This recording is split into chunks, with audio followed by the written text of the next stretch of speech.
Running an agency is complex, but it doesn't have to be so complicated. I'm Karl Sakas, and I help agency leaders like you make smarter decisions as you run your agency to help you grow more smoothly.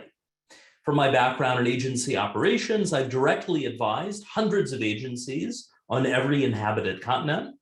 At Sakas & Company, my colleagues and I provide one-on-one support, executive education, and training for you and your entire team. My clients call me their agency therapist, and I've written several books and hundreds of articles on agency management. I am glad you're here today to stop scope creep at your agency. You'll get actionable tips, and I've dedicated time to answer your specific questions. I know we've had questions submitted in advance, and I know there are more questions that you're welcome to submit as we go. I look forward to helping you solve your specific challenges. But first, let's consider, how are things going at your agency right now? Consider these questions. And if any of these resonate, if these resonate for you, write yes in chat if you're joining us live. Write yes if any of the questions resonate. Are your profit margins not where you'd like them to be as client work drags on? Do your projects and retainers often go over budget, maybe more often than not? So you're not alone. Do your clients often— Plenty of yeses, Karl. Oh, plenty of yeses? Spamming the chat with yeses. You're in the right place today. Do your clients often expect more work than you originally planned? Do your clients expect work for free after you've given them the deliverables that met what you had agreed to do, but they still want more? If any of those resonate, write yes in chat. And Jeremy, it sounds like we're getting a lot of yeses. Yeah, we're getting literally spammed with yeses. I think we're good, guys. All right. Okay, so you can stop typing yes if you've not typed it yet. So if any of those, or maybe all of those resonate, you are experiencing scope creep at your agency. It's a common problem. I've been there too. Some years ago, my then agency worked with a startup. Their goal, their mission was to become, they said, Facebook for sports fans. In perhaps a red flag, we were not the first agency they had hired. The boss quoted a six-figure budget. I mean, they wanted us to build Facebook for them, but not Facebook, but like Facebook, but a startup. And the client pushed back. They said they didn't have that kind of money. They were a self-funded, bootstrap startup. In fact, their director of marketing was an intern. Okay, two red flags. Unfortunately, the boss really wanted this project in our portfolio, and he agreed to give them a big discount, but not much of a reduction in scope. In the end, he agreed that we would create Facebook for sports fans for just $40,000. In the end, the agency did $60,000 in work. That's right, we went over budget 50%, and we got paid for none of that overage. And because the client didn't have the resources to actually launch the site in the first place, remember, marketing director was an intern, the project never even went into our portfolio. In the end, no one was happy. That was not a good approach to scope creep, but fortunately, it doesn't have to be that way. Scope creep is a normal part of agency life. It means your client wants more help from your agency. And it doesn't have to make you miserable and unprofitable.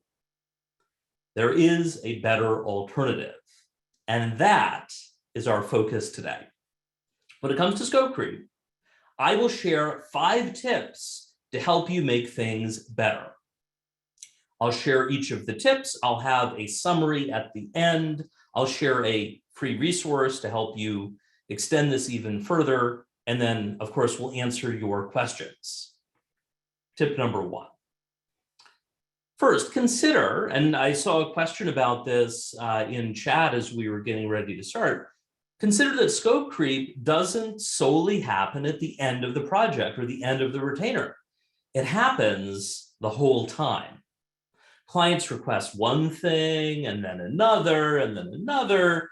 You may not charge enough. You may decide, well, we'll just let this go. It's fairly small. And those small things add up. But it helps if in the moment when those requests come up for something that you know is not in scope, it helps if you have something you can say to the client to create a pause. Just long enough that you can decide what to do.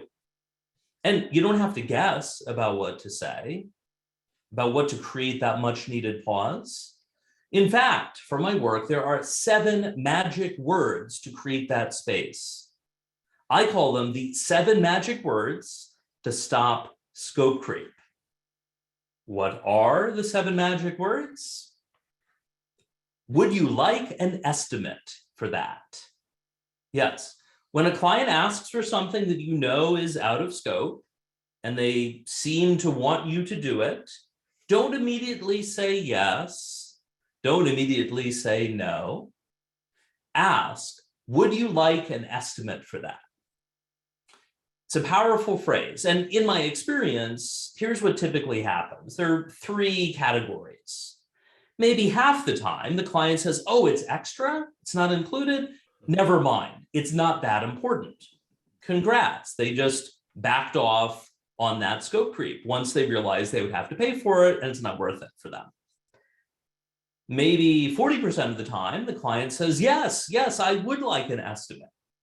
That doesn't always mean they move forward with the estimate. It depends on the number. But importantly, they are confirming that they understand that it is extra, that it is scope creep, and they would need to pay for it if they proceed.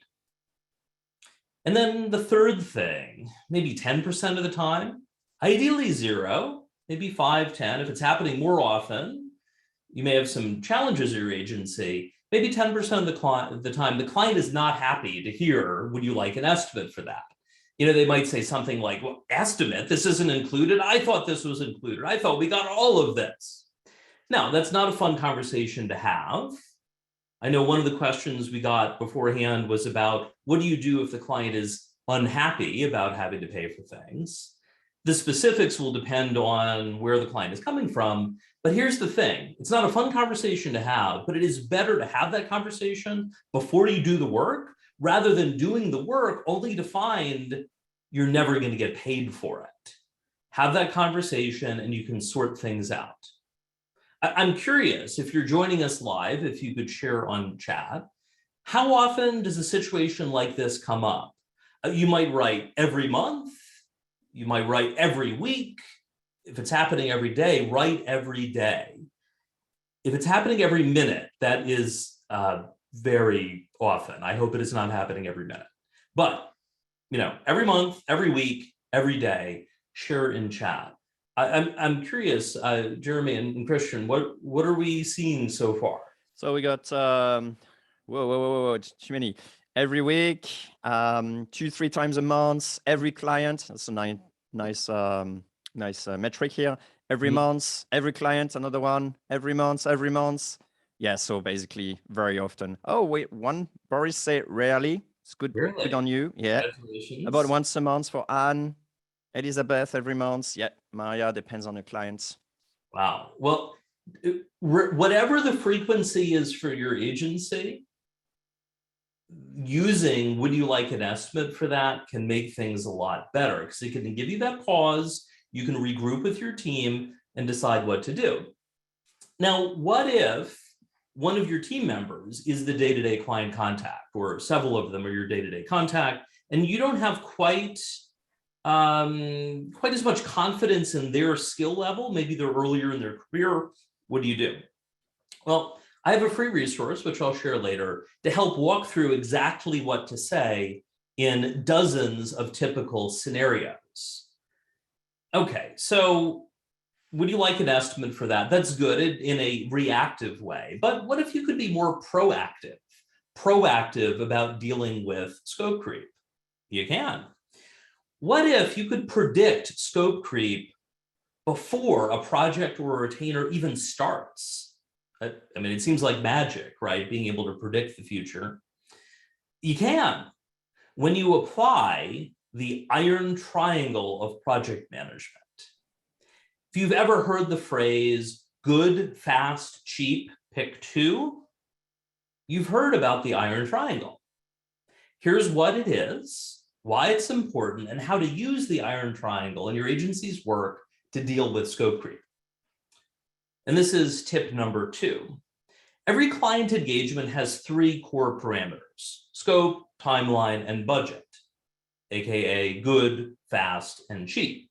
And this is true regardless of your agency's billing model, whether time and materials, fixed scope, or deliverable based, or value based. And it's true regardless of your project management style, whether you're agile, waterfall, or somewhere in between, as is true for most agencies.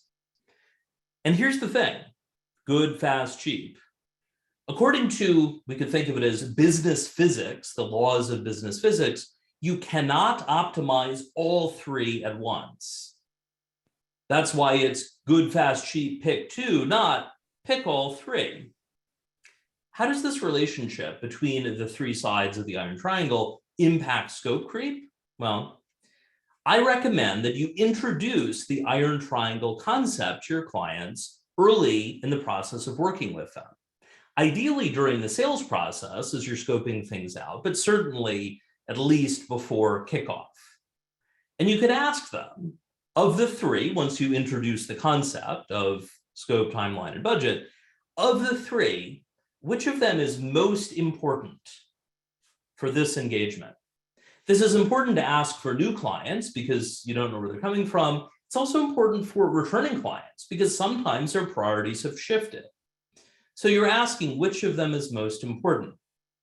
Once you know how you can optimize, for instance, if they say that the work must be ready on time, maybe it's for an upcoming event and it must be ready by a certain deadline, you can focus on that. If it must fit a certain budget, you can optimize for that. Maybe you'll opt to defer certain things to a phase 2. And if the scope is the thing that needs to be just right, you may need to warn them that you may need more time and or more budget along the way. And here's the thing: if they insist on your optimizing all 3 sides of the iron triangle, that is, it must be on time and on budget and on scope, no wiggle room, you know in advance, they probably have unreasonable expectations. They're expecting you to violate the laws of business physics. And now you can decide whether the engagement is a match. If your sales pipeline is strong, you may say no to them altogether. If you're in a situation where you really need the money, you can decide, if you take them, how will you mitigate the risks involved? So, the iron triangle of project management.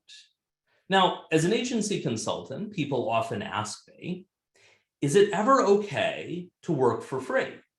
That is, to do work without getting paid for the extra scope. My answer? Yes, sometimes, if you do it the right way. Specifically, anytime you do work free of charge, it needs to be framed as what I call strategically free. What is strategically free? Well, sometimes you will choose to give the client something for free. That is, it's out of scope, but you aren't going to require additional payment from them. Why would you do this? Well, maybe you're going to reward them for being a valued client. Maybe you're choosing to offer a make good after an earlier mistake. Maybe your team is testing out a new skill and you don't want to charge for it until you figure out if it actually is going to work. The key is you want the client to feel special and to know that they're getting a special deal. That's why it's strategically free, not secretly free. You're ideally not doing strategically free on every single client engagement, but agency-wide, you might be doing it a few times a year. As I mentioned, you need to do it right. If you choose to do free work, it's important that clients know it's free so they don't expect it every single time. For instance, I inherited a project as a PM at an agency where the client did an annual software update to a web app we had built for them. And I quoted the work. It was $10,000. And the client came back and they said, well, last year it was only $5,000. Why did you double the price? And I did some digging. It turns out my predecessor had lowballed the quote because she'd wanted to switch from project management to become a developer, and she was planning to work outside of work hours to do the dev portion of the work herself. But unfortunately, she had made it secretly free rather than strategically free. She also didn't get approval from the owner of the agency to do that. She was not empowered to do it, and that was part of why she didn't work there anymore. If you're going to make it strategically free or strategically discounted, tell the client it can't be secretly free. Now, how do you actually structure this? How do you make sure that everyone's clear on what's happening? Well, that is tip number 4 out of 5 today. If you're going to do work for free, it's important to document the decision. That way, if they forget, you've got a reminder.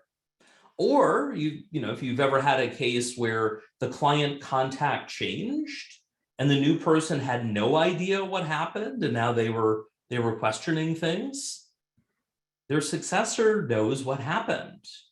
If you've ever had someone show up at the last minute where maybe they claim they didn't need to be involved, but suddenly they do need to be involved, they kind of fly in, leave some negative feedback, and leave you to clean up the mess. There is a technical term for that. The technical term is swoop and poop. Yes, they swoop in like a seagull, share some not so positive feedback, and leave you to clean up the mess.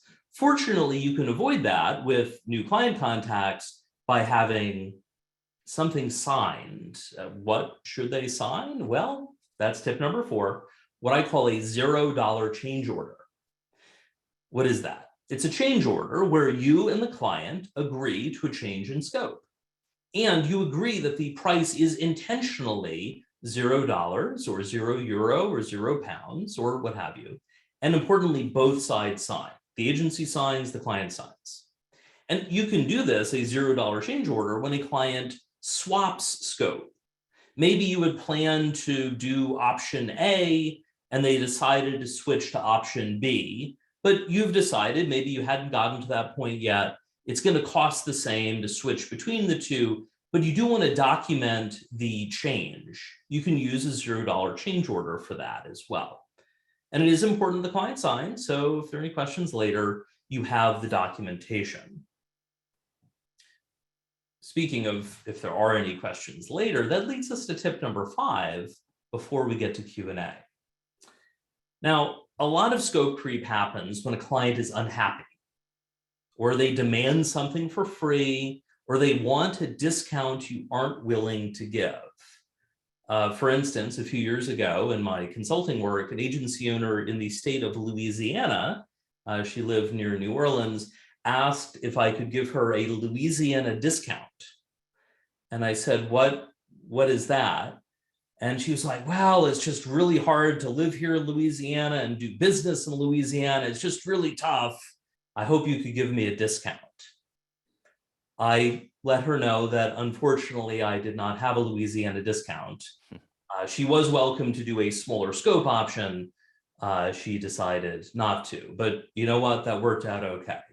It sounded like Christian and Jeremy, you may have experienced some clients who want a strange discount. Sure, we got a few people from maybe India or some low-income countries where they just ask for a discount, but unfortunately we don't have such discounts.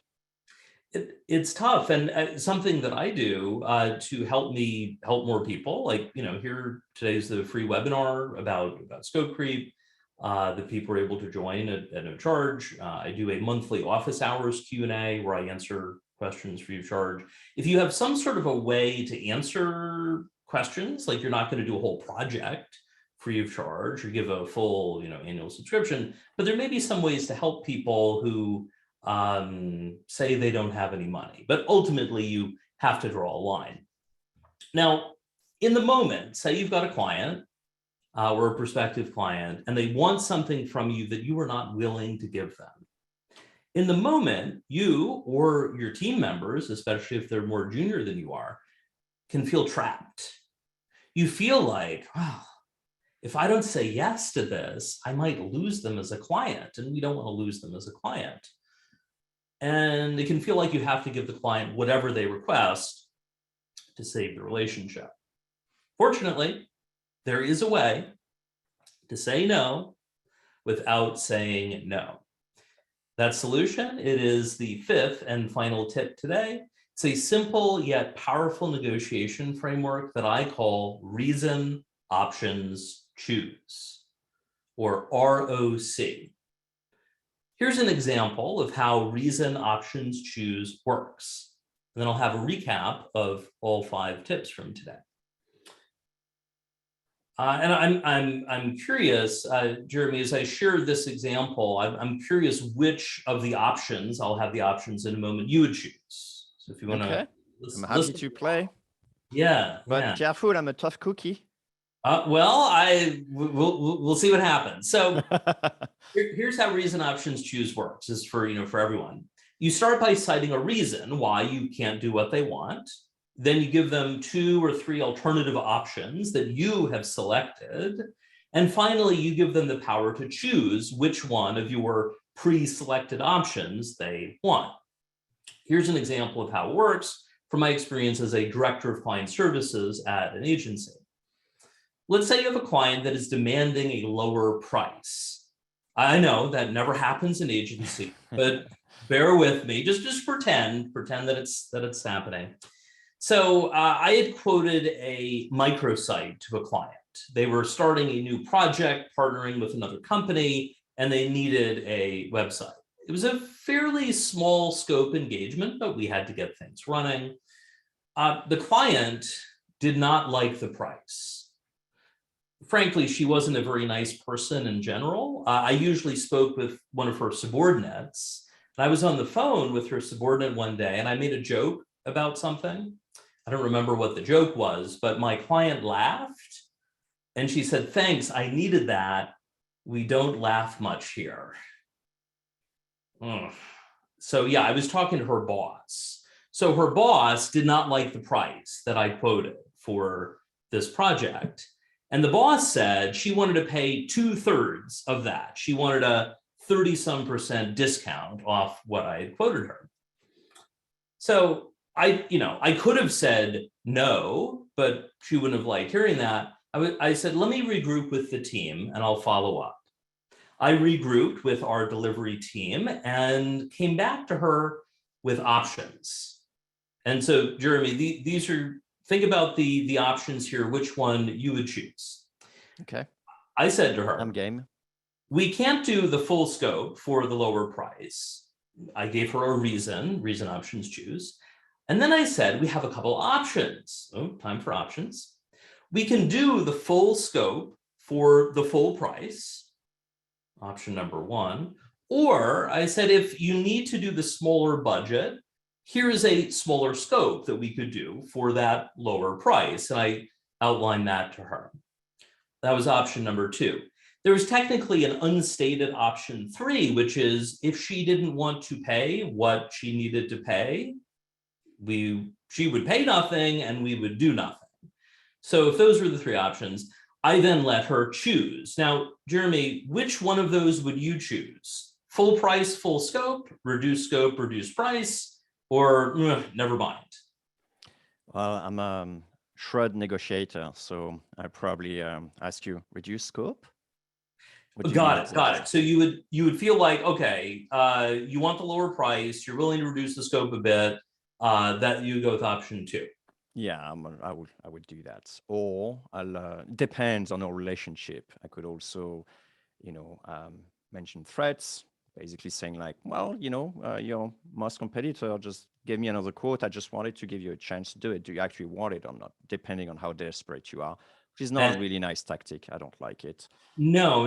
And the funny thing is, she spent budget. This was a multi-billion-dollar corporation. I would receive the checks for the payment for their retainer, and they had a line at the bottom, which is like 2 signatures required if it's over a certain amount. Got The it. cutoff for 2 signatures, she could have paid for 3 projects at the full price before someone in accounting needed a second signature. Yeah, yeah. I can see why her employees did not laugh much there. So the case is usually they're trying to save their ass, or they have like some other problems we are not aware of. The question is like, is that really a role to discover that and work with it? So I don't know. Sometimes it works. Pay attention to what you notice, and this is true for everyone listening, as you're speaking with prospective clients, to what extent the employees at the client organization get along with each other.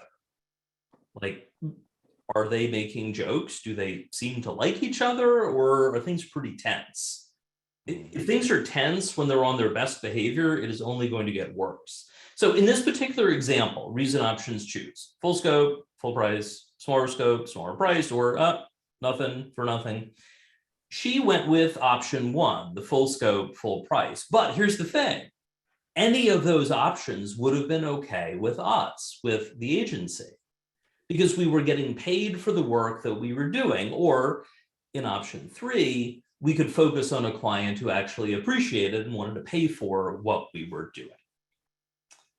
Now, what do you do if you've got a client that is just totally unreasonable? In that case, even reason options choose will not work on them. If someone is at the point where they will be happy with nothing, don't play their game. You need to withdraw from that situation. But for everyone else, consider the options that might meet their needs and meet your needs, and then let them choose. Otherwise, you'll need to move on. Speaking of moving on, let's recap the 5 tips. I'll share a free resource for you, and then open the floor to your questions. And then I know we have a giveaway at the very end, so stick around. So here are the 5 tips. You will be getting a recording of this if you're watching it live, and if you're watching the recording, well, I guess you've already got it, so you can just pause the video. So, and as I share these, by the way, if you are joining us live, share the number in chat, numbers 1, 2, 3, 4, or 5. Which one of these do you want to try using in the next week at your agency? Just type the number in chat. 1, 2, 3, 4, or 5. Okay, we got a couple of 5 already. 3, 5, 2, 2, 2, 1. Sorry, 1, 3, 1, 2, 1 and 5, 2, 3, 1. Seems like all tips were very helpful, apparently. Oh, well, thank you. With a slight winning on 5. Oh, one say all of them, so that's great. 5 is a multi-purpose one. You can we use it very often as well. Yeah. And it's good. It makes you think you're working with the client, which is also a really good thing. We're trying to make it work here. You are. And if you opt for number 5, reason options choose, you can also teach your whole team about it. I had a client in Toronto in Canada who taught, in my coaching, I taught her about reason options choose, and then she taught her whole team to the point, she was really into wine, like nice wine. So as a gag birthday gift one year, they made a wine with fake wine labels that were all pun oriented. And one of the wines was a Riesling. The Riesling was called Riesling Options Choose. Yes. So that is what happens when your whole team is using reason options choose, and the agency head really likes wine. All right. So 3 is also very popular, and I would say this is a good one as well, to not just silently free, type of thing. So it's really good. And you can do strategically free and also strategically discounted. This is especially powerful if you're trying out a new technology or a new strategy. You could say to the client, maybe you go to your favorite client and you could say, hey, we love working with you. There's this new trend. We'd like to help you with it, but because it's new, we're willing to give you a discount. Maybe it's 50% off the first month or the first few months, or phase 1 of whatever the initial work would be. in exchange for them being the guinea pig. And if they like it and things are working well, then you're glad to continue, but at the full price. Key is send them an invoice. Either it's an invoice for $0 or an invoice that reflects the discount. Speaking of free, I have a free resource for you, as promised. It can be hard to think of what to tell your client on the fly, right? In the moment, you don't always know what to do, and your team may not always know what to do. But fortunately, agency situations tend to repeat themselves. A client may be at risk of going over budget. A client may be slow in getting feedback to you in a timely manner, and things like that. I've created a repository of 40+ agency scenarios, and I've written a short script for exactly what to say in each scenario. Now you'll customize it to your agency. You can get that free of charge, along with access to my email newsletter, if you go to bit.ly/all lowercase QM template, bit.ly/QM template. You can get that instantly, and you'll also get my newsletter for agency owners. Now, I am looking forward to answering your questions. So, Jeremy and Christian, what are the first questions? Okay, I'm gonna shoot. We got a great question from Todd. We do most of this already, so the 5 tips presented. I wonder about the really small requests that builds over the course of a project. A good example from personal experience as well, working with our own developers, I could say, things like, oh, I like this button, but can that be blue or can that be red? And, it keeps building. What are some of the options here? Few things to consider. One is to build flexibility into the scope. For instance, when it comes to revisions, some agencies will say you get a certain number of revisions. Maybe at each stage you get 2 rounds of revisions, or 3 rounds, or 1 round, or something like that. So there you can build in budget for making those tweaks. You also could be in a situation where maybe that there's going to be some flexibility. Maybe you could say especially if you're working on a time and materials basis, maybe you've got a situation where you allocate 5 hours of billable time for anything the client wants, as long as it fits within those 5 hours. So in the case of changing the button color, that could be included in the extra time budget, but you also have to weigh, is the client's idea a stupid idea, in which case you may need to push back. And reason options choose can work for that.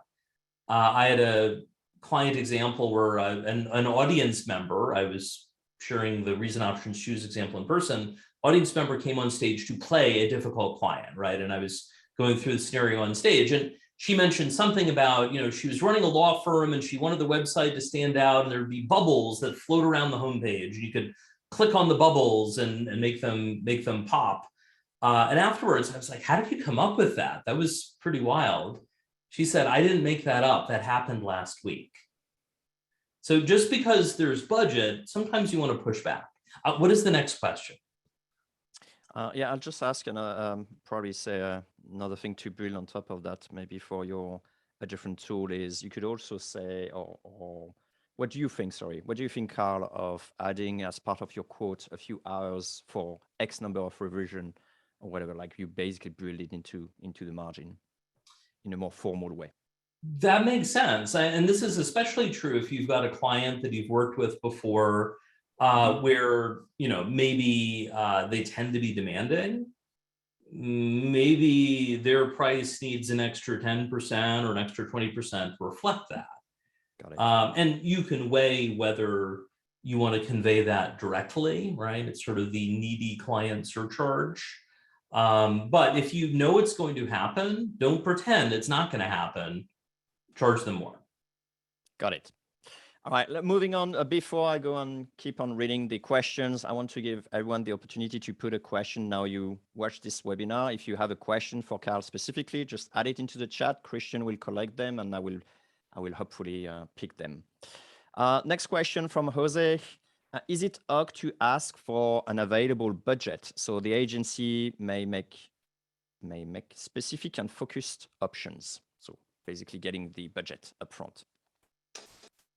I mean, definitely helpful to get the budget up front. I think your microphone's not working, Karl. Now it works. It can it's you back. know? Yeah, it works.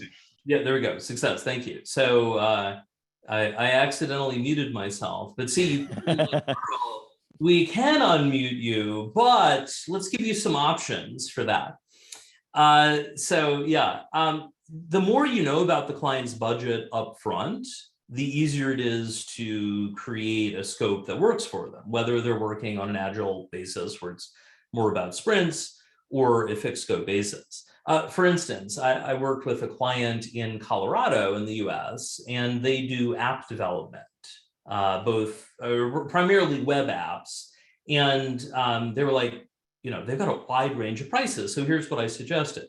If someone reaches out to them and they're like, how much do you charge? They would say, well, we can work with a range of budgets. Typically, our projects are between $50,000 and $250,000, sometimes more than that. And then the client is like, whoa, that's a big range. And then the agency can say, it is. We need some additional information to help narrow it down. But within that range, which seems like a better match? And then the client can say, well, we were hoping it would be 50 to 75,000. Or, we can go up to 100,000 if needed, but we'd hope to start with a smaller phase one of maybe 25,000. Great. Now you've got more information and you can find options that match their budget, assuming they match your circumstances. Got it. Shall we go to the next question? Sounds good. Okay. Kind of an existential question from Xabizo. Why do clients ask for more and free work, even if you have clearly outlined what you provided and do? Agencies are in a particularly tough situation. I work with exclusively agencies in my consulting, coaching, and training.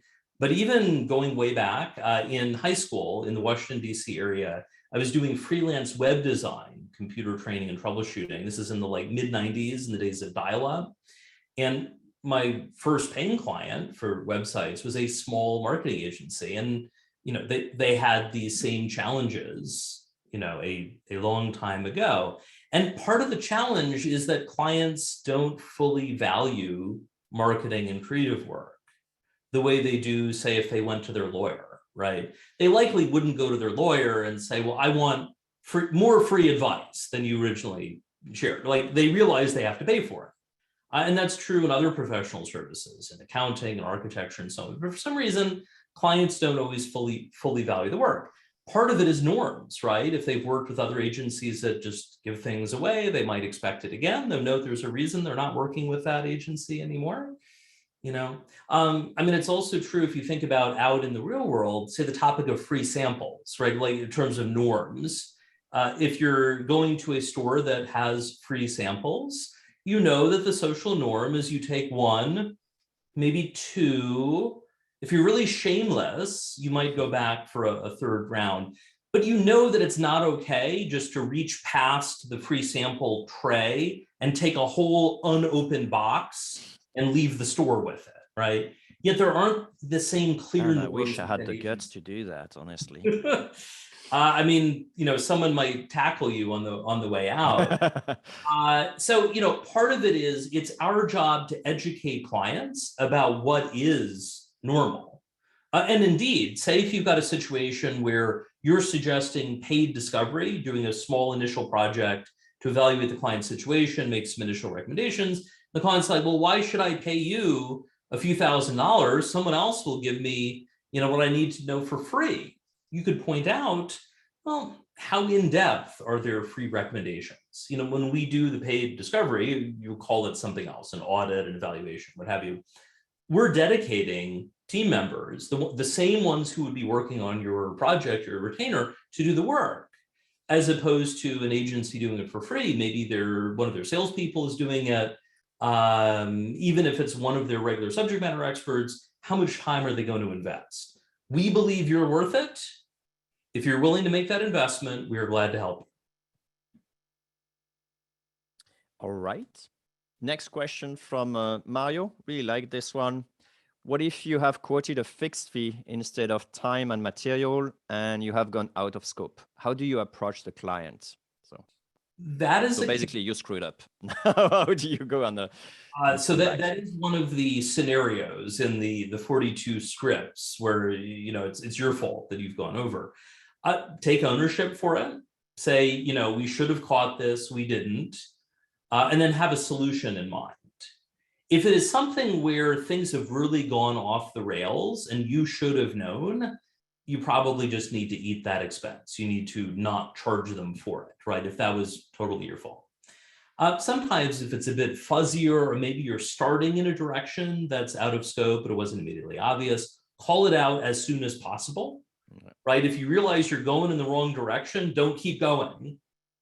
I remember seeing an online dating profile several years ago where a woman mentioned that she had studied accounting in college. She worked for an accounting firm. She did not like accounting at all, but now she was taking extra classes to become a CPA, right? To get licensed as an accountant. I'm thinking, if you don't like the direction you're going in, stop, don't keep going.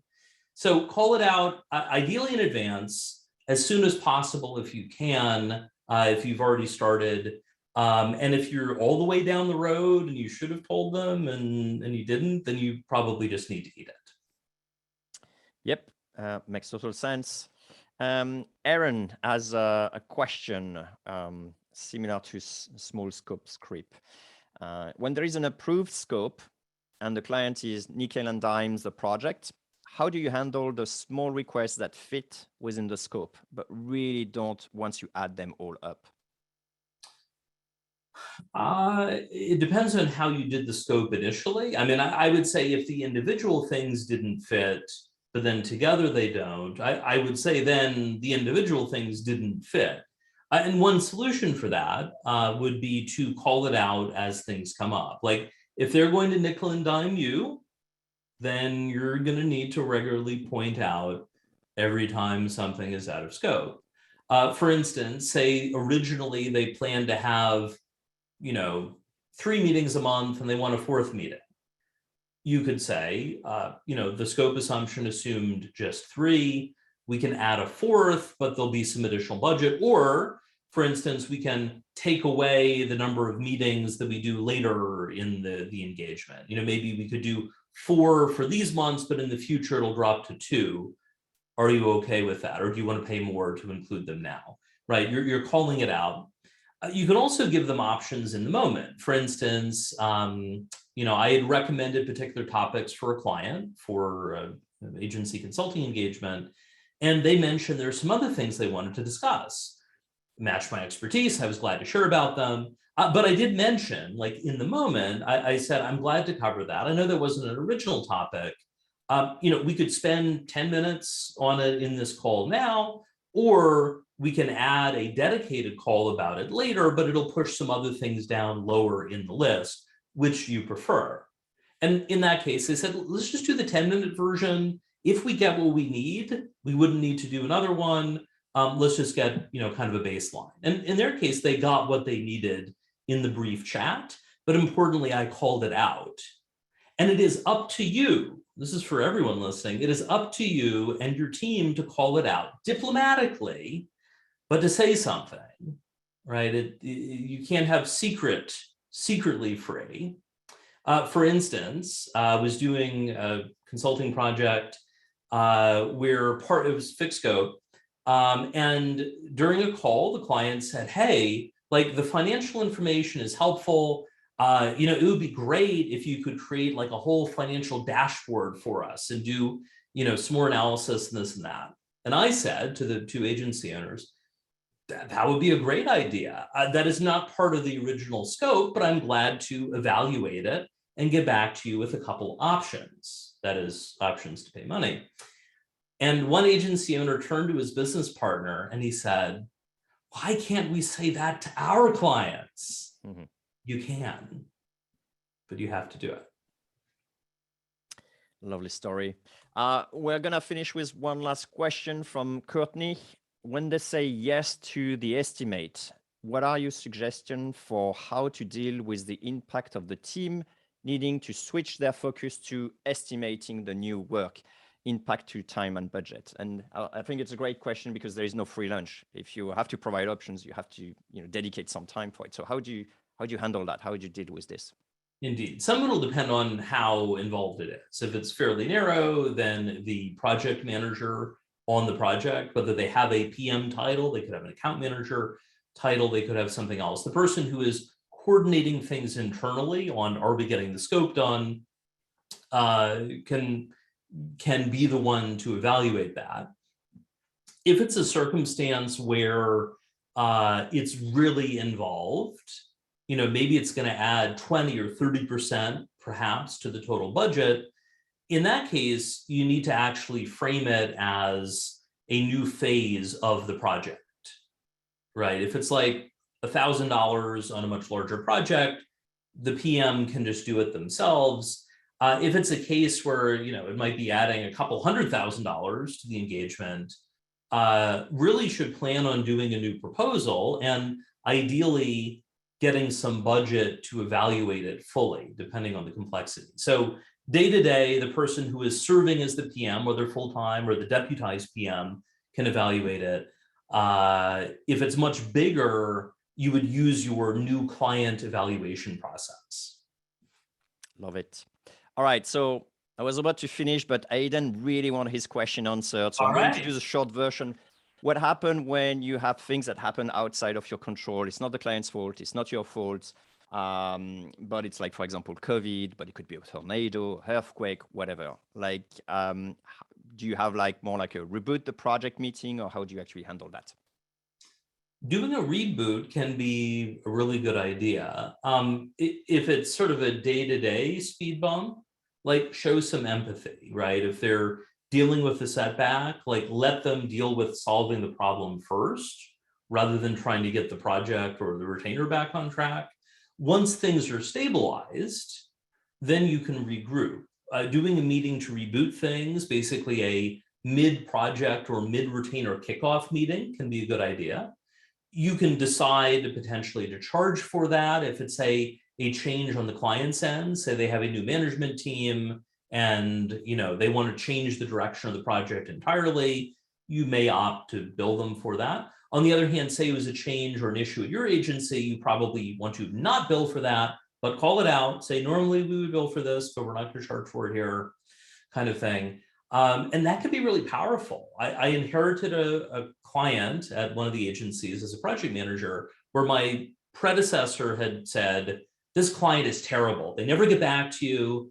They just keep delaying everything. It's really bad. I was thinking, you know what? Let me try to start a new relationship with the client here. Let me see if I can reset things. And we set up a meeting and I checked in and I said, where does this work fit on your list of priorities? The client laughed and said, this is number 9 on my list. Oh, she wasn't ignoring us because she didn't like us. It just wasn't a big part of her day. And we figured out a solution that would give her the work that she needed on the pace she needed, rather than what we were trying to push her to do. Story had a happy ending. Love it. Yeah, I think we're going to stop here. Karl, do you have have people any way to, if they want to know more about you, what would they do or what you do? So I would, I'm glad to chat. I would encourage you to go to bit.ly/QM template, get those free scenario scripts for dealing with difficult situations. You'll also get my email newsletter, goes out twice a week. More than one agency owner has said that it is one of the only emails they read every time. And an agency owner in Brazil posted on LinkedIn, according to the translation, I'm not fluent in Portuguese, that whenever he gets an email from me, like the newsletter, he gathers his business partners and they discuss what to do with what I had just shared. So you can get all of that at bit.ly/QM template. And, I talked about project management. It's especially tough if you're doing PM on top of everything else in your job. And especially if you had no training on project management. And that's why I created my on-demand agency PM 101 course. Thanks to Quick Mail, you get $100 off the PM 101 course. And yeah, and when you go to bit.ly/young template, you'll get the code for that as well. And you can also reply if you have other questions. It goes to a real person.